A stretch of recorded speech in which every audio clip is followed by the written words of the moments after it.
everyone, it's Kaylin here with My Fair Daily. I am slowly but surely getting back into the swing of things with my YouTube channel with making tutorials and stuff, guys, so please be patient with me. But the first tutorial I wanted to do for you guys is this simple cut crease tutorial using the Too Faced Natural Matte Palette, as well as a dome brush and a pencil brush to really help me create this look today. I'm going to be using other brushes too, but these are the two main brushes that are like my best friends for this tutorial. I'm going to go ahead and start out the entire eye look using my MAC Paint Pot and Painterly.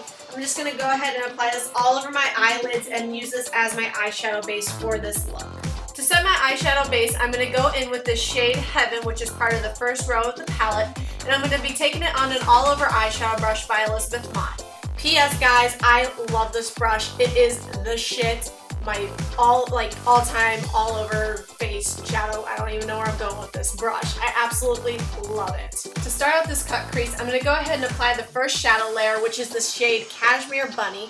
And I'm just going to go ahead and use that dome brush to kind of start laying down the eyeshadow, kind of just giving it a little bit of a placement, going in a little bit windshield wiper motion, but nothing very harsh. The blending brush is going to really do all the work of this look. So taking the clean blending brush, yes, I know mine is not exactly squeaky, but let's pretend. So I am just taking this brush and blending in Cashmere Bunny into the crease area. Again, now using more windshield wiper motions to do this, and limiting any harsh lines that I put down with the dome brush. Let's get Sexpresso. So I'm going to go in with this shade to get the maximum definition and cut of the crease that I'm looking for in this look. Go ahead and taking that on the pencil brush, I'm just going to go ahead and start, again, chiseling out the eye area, adding in more definition over that Cashmere Bunny shade that I already put down.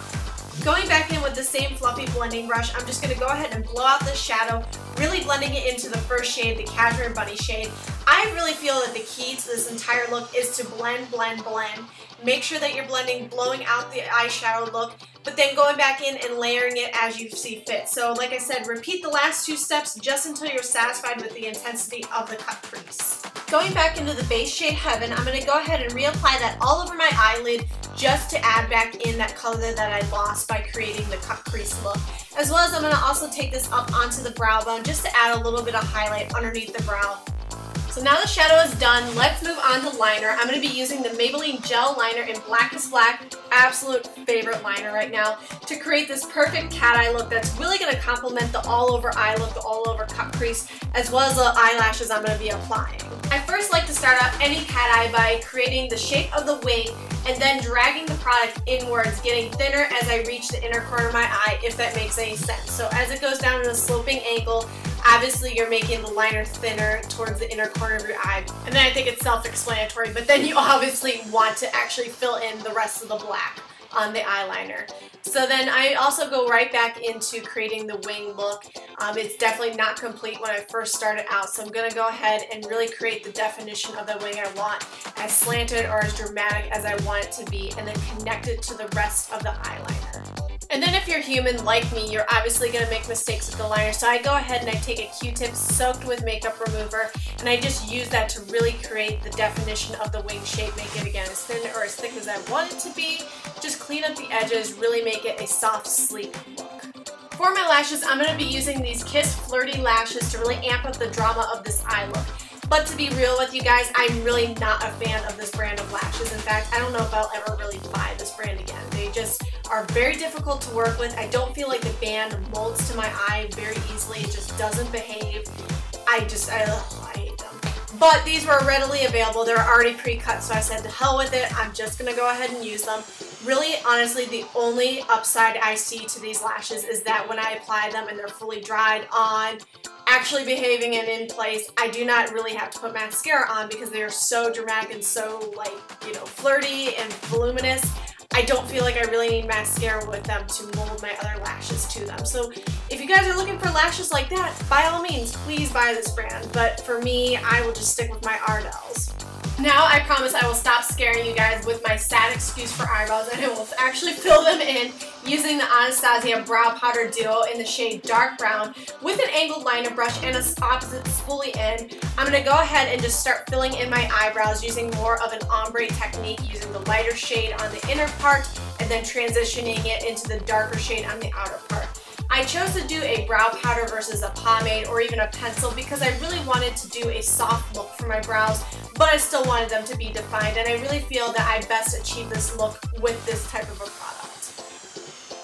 Finishing off this eye look, I'm first going to take that Cashmere Bunny shade again on a small definer brush by Real Techniques, and I'm going to go ahead and apply that onto my lower lash line, trying to stay as close to my lash line as possible. Sometimes I epically fail at this, but trying to stay as close as possible just to make sure that I create a little bit of definition in between my lashes as well as the waterline of my eye. I already applied my foundation and concealer using the Liquid Powder Mineral Foundation by Motives in the shades Linen and Vanilla Cream. Obviously, I mixed them together to create my perfect look, as well as I used the two lightest shades in the concealer wheel to conceal any blemishes as well as any dark under eye circles. And here are the products that I used on the rest of my face. I first went in with the NYX Wonder Stick, which is a cream contour stick. So I went in with that, chiseled out my cheekbones, blended it out, then I went back in with the NYX Contour Kit to set that, followed by the Motives blush in the shade Lust on my cheekbones, and then went in with the Bobbi Brown Shimmer Brick, I believe in the color Rose, to highlight my cheek, or I should say the top of my cheekbones, down my bridge of my nose, my cupid's bow, my chin, you know, all that good stuff. And last but not least, make sure that you set this look with a setting powder.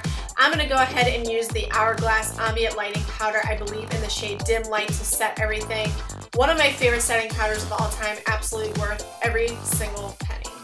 And for the star products of the show, I'm going to be using the Motives Lip Pencil in the shade Neutral, as well as their matte lipstick in the shade Fetish. I'm going to be creating an ombre lip technique with these two products, first defining my shape and outer corners of my lip with the Neutral Lip Pencil.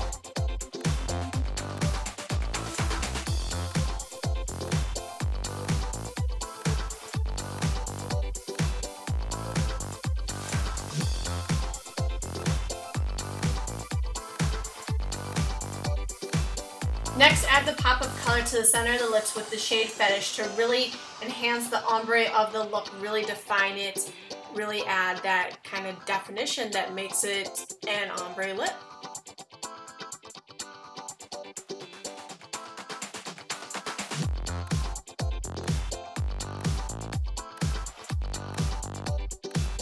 To enhance the ombre and the contrast of the lip, dip your finger back into the Bobbi Brown Shimmer Brick in the shade Rose and dab it onto the center of your lip. What this does is it adds a highlight onto your lip, plus it also even lightens the shade in the center even a little bit more, again, just to really add that contrast, really give it that nice ombre effect. If you want to add a bit of darkness back into the outer corners of the lips, just take that Neutral Lip Pencil and redefine the corners and the outer edge of the lip, again, just to really add that contrast back in and really make it a beautiful ombre lip. Finish up with your favorite setting spray, like mine is the Urban Decay De-Slick Setting Spray, and you're all set to go. And this is the finished final look, guys. I hope you liked it. If you did, please give this video a thumbs up, as well as please leave me a comment down below of other tutorials you'd like to see on this channel. Like I said, I'm getting back into the swing of things slowly but surely with filming again. I have been taking a little bit of a hiatus due to actually picking up on freelance work, so it's been crazy busy but crazy awesome at the same time. But again, like I said, I hope you guys love this look. Please also subscribe to my channel if you would like to see more videos like this one. Subscribe to my channel.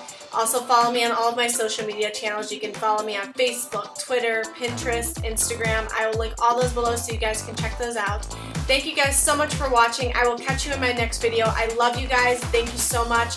Mwah, mwah, mwah. Kisses for all of you. Thank you. Bye-bye.